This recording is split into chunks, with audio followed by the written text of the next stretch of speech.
My 27F, wife, 30F, and I recently closed on our dream house and it has the family torn.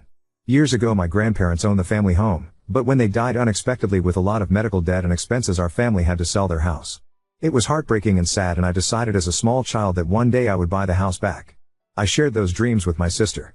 I met my wife when I was 18 and she was 21. Her parents owned a small rental that they allowed her to live in rent-free, just paying for the expenses. She invited me to live with her a year into our relationship and we got married a year after that. I told her about my dreams of owning my grandparents' house and she fully supported me. We began putting large amounts of money back for a down payment in the hopes that the house wouldn't go on the market before we could afford it. Because we didn't pay rent and both had good jobs for our ages and the economy we lived in, we were able to put back a very large sum of money. My in-laws also offered us a sum of $75,000 for the down payment and in total we put back about $185,000. About 20 years after my grandparents passed away their house finally went back on the market at a massive price. The house itself is huge with 6 bedrooms, a large lakefront estate, and several features including a pool and small guest house. We knew that this house would have a huge price tag and we skimped and budgeted for 9 years to afford my dream house. My sister was also house shopping at this time but with a much smaller budget. Her and her husband have children, student debt, and rented for the past several years and were not able to put back money in the same way my wife and I were. When our grandparents' house went on the market I sent the link to my sister and said that we were finally getting our grandparents' home back in the family. She was very excited and said as much and that was that. My wife and I moved forward, visiting with the owners and real estate agents, having it inspected, and made an offer. They accepted and we were absolutely over the moon. Throughout this whole process my sister kept saying how excited she was to have the house back in the family and how nice it will be for her children to know this house and grow up in it like her and I did. Our grandparents' house was the location of every birthday, holiday, gathering, and reunion. And my wife and I planned on making it that way again.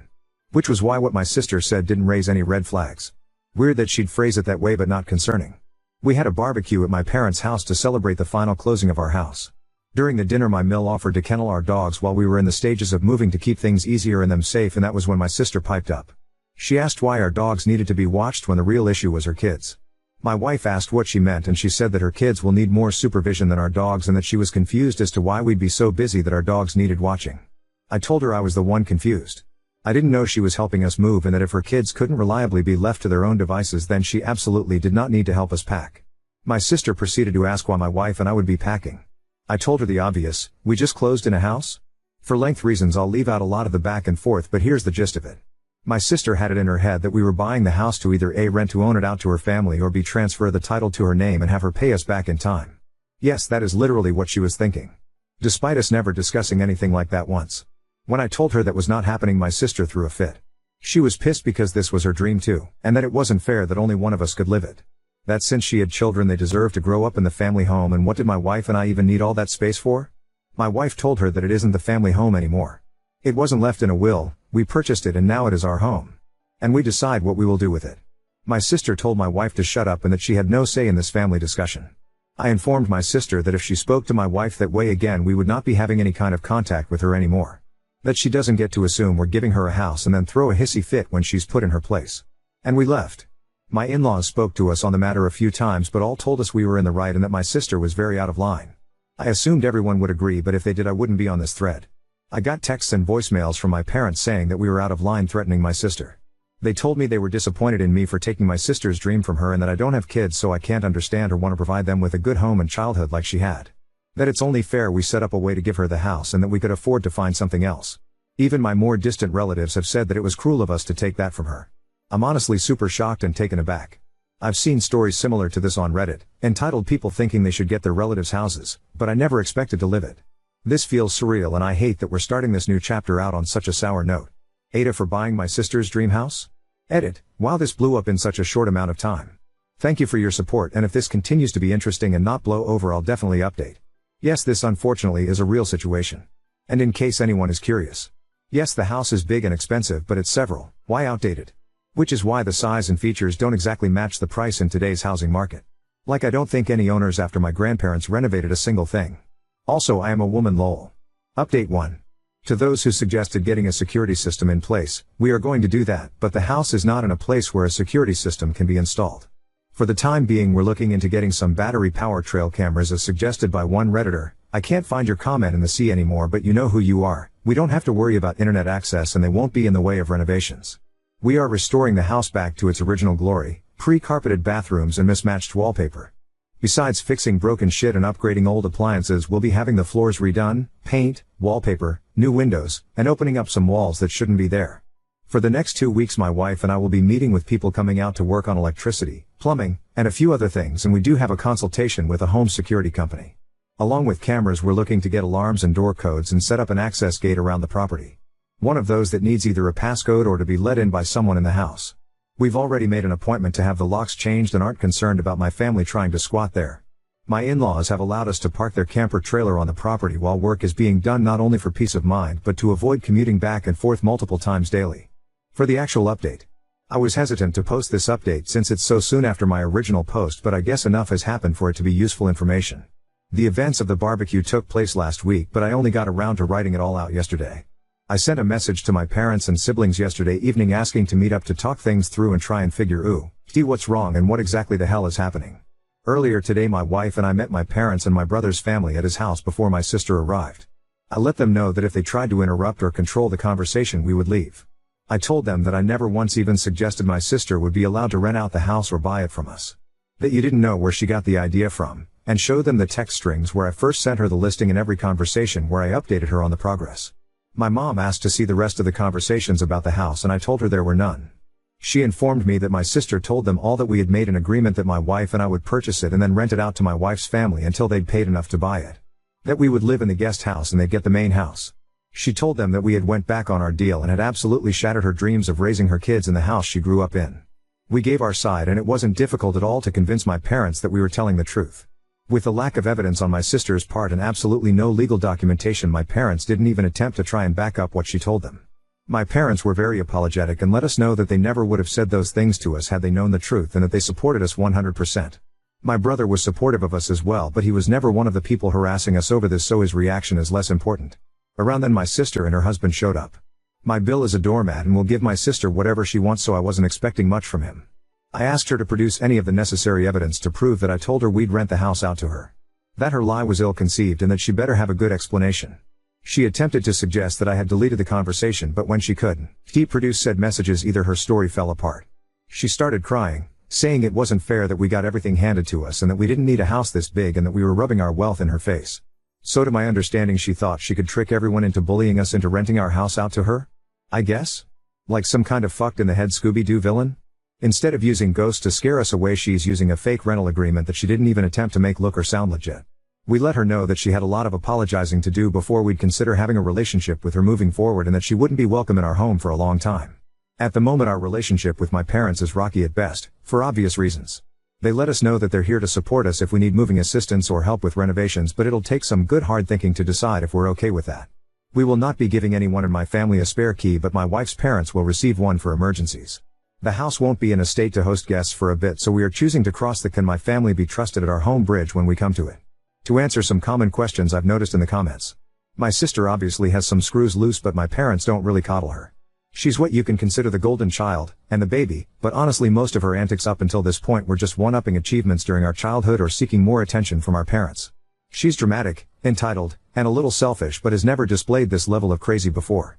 Yes, we will get a security system, but not for a bit. No, my family will not be trusted with a key. Yes, I am a woman. I know it's crazy, how can two women be married, lol. My wife and I do not have kids and will not have them in the future. My sister has done some odd things, but nothing is absolute. Why absurd is this? We will be meeting with an estate planner to put everything into writing. We plan on leaving the property to my sil and her kids, with my mill as the executor of our estate for the time being. My sister and her family rent a small house in town. They aren't struggling per se, they each are college educated with good jobs, but children are expensive, and then adding in student debt and $2,000 a month in rent and you aren't exactly living it up. Also, there's a surprising amount of people mad at my wife and I for being rich. We are not wealthy.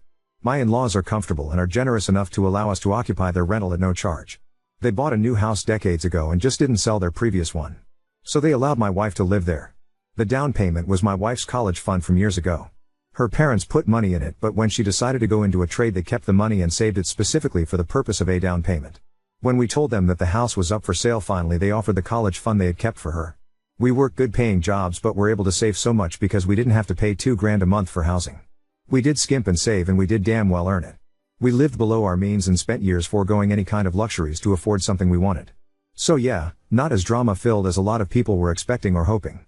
I don't see this as the end of it, not at all, but for the time being my wife and I are focusing on dealing with our new house and not my sister.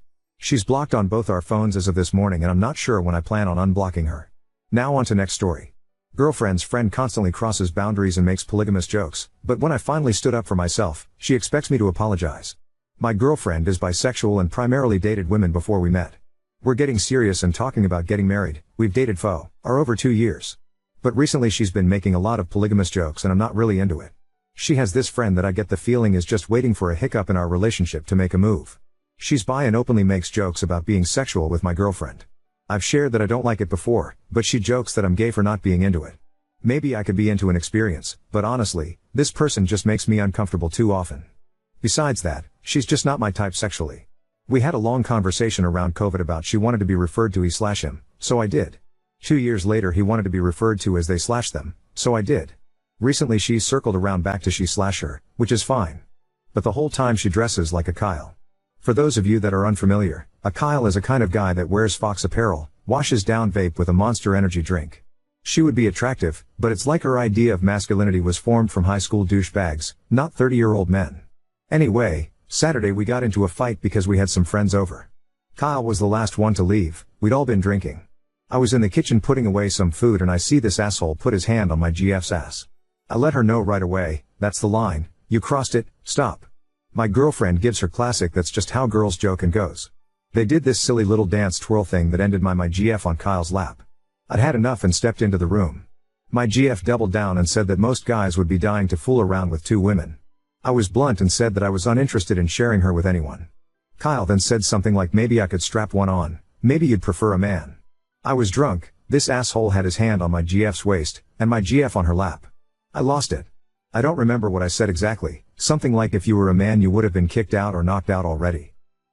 His struck some kind of chord with her, she postured up like a gorilla and it was a 3-way shouting match. I don't know what was said exactly. But it ended with Kyle loudly proclaiming that she had to leave before someone got hurt. Here's the problem, my GF somehow thinks that I need to apologize. Me, for threatening a person who came into my home, grabbed my girlfriend's ass, sat her down on her lap, and insinuated that I'd like to be ass fucked by a man. She says that I needlessly introduced violence, and forced Kyle to drive home intoxicated. I honestly can't fathom an apology, and I honestly don't care to have Kyle in our life anymore. I'm not typically the one to die on a hill, but I feel like anything short of digging my heels in is unacceptable. I told her I'd think about it, she's staying at a cousin's house for a few days. If it was just one night, I'd get it, but it's been several. Saturday was just the tipping point. But honestly, she acts like this something she can get out of her system. I think she wants to be bi, and I think a lot of her friends are doing the poly thing. It's just not for me. I want one partnership with one person. All of her poly friends are in relationships but they come and go, there's nothing concrete there. She claims to want kids, she claims to want commitment. But her actions say otherwise. Update 1. She arrived yesterday with a peace offering from our favorite ice cream shop and wanted to set things aside so we could settle down and catch up on the new episode of Hot. I told her that I was uncomfortable just eating ice cream and watching TV with the elephant in the room. I think that she could sense that I was in a different mood than she expected. The talking points were as follows. I mentioned that I felt no need to apologize, and referenced that Kyle had never apologized for disrespecting me in my home on other occasions. And THST the average person would display hostility towards someone who acted the way Kyle acted. Her response was that she felt it was a first-time offense and that she had no idea I felt so strongly towards the jokes in the past. I cut her off and told her that she wasn't listening to me if that was how she felt. She stated that I introduced violence, and that's what I should be apologizing for. I stood my ground and said that any person who touches another person's spouse sexually in front of them, without their consent should understand that they're going to provoke a reaction. Given that I actually have boxing experience, I showed restraint. She made this weird point that, because I have boxing experience I should somehow be more careful about provoking violent situations because I know that a fight between Kyle and I is a mismatch. Which I easily countered with the fact that I didn't provoke the situation, Kyle did, and my girlfriend not seeing that as a problem. She mentioned that it was reckless for me to kick out an intoxicated guest. I easily retorted with Uber fucking exists. There's no reason to drunk drive in 2024. If she dies in DUI it's because she was too cheap/stupid to pay the $15 to get a ride there. I looked it up yesterday. Her stupidity is not my responsibility. I asked her if she'd slept with Kyle in the past. She said no. Maybe I'm biased and not to be trusted, but I believe her. I told her that it makes me super uncomfortable that she keeps pressuring me into having sex with someone I'm unattracted to. This is compounded by the fact that I've had to jump through hoops to make sure that Kyle was comfortable with her sexuality over the years. This is the curveball I didn't expect. She claimed that Kyle actually likes me for that reason. That Kyle shows her affection like a schoolyard idiot. That Kyle feels comfortable with the both of us. My girlfriend feels comfortable with Kyle, so their intention was to gauge my comfort level and proceed. Obviously I brought up that I wasn't sexually attracted to Kyle in any way. And she hadn't helped her cause by treating me the way she has that night or the nights prior. My girlfriend reinstated that she was unaware that my feelings before were as strong as they are because I didn't display emphasis or something. Essentially she thought I shrugged it off in good humor. I stated that I'd like to start talking about what a breakup looks like. She was obviously so far from the idea that we were talking about a breakup. Immediate waterworks, immediately incoherent, and apologetic. I brought up that I'm unsure if she actually believes in our shared goals of marriage, parenthood, and monogamy. She was in hysterics but essentially couldn't believe that I would come to that conclusion based off one night. I reminded her that it was a pattern of behavior. Not one night. She then backpedaled and said that her polygamous behavior was a part of her life she wanted to share with me before we were married. And she believed that she was presenting it in a way that she thought would be appealing to me. I think she thinks I have porn brain. But I reminded her that I'd showed a lack of interest before, and that in my opinion this wasn't the first time she'd pitched fooling around with Kyle. She circled back to insisting the other times were jokes. I told her that if she believes that, she either wasn't listening to me or not taking me seriously. I brought up that it wasn't okay that they called me gay because I didn't want to engage with their ideas. I brought up the hypocritical nature of her friend group being so inclusive. But making fun of my sexuality when I didn't want to participate in their games. She was hyper-apologetic, and didn't understand that it was a problem until I framed it in had the shoe been on the other foot, it would never be acceptable.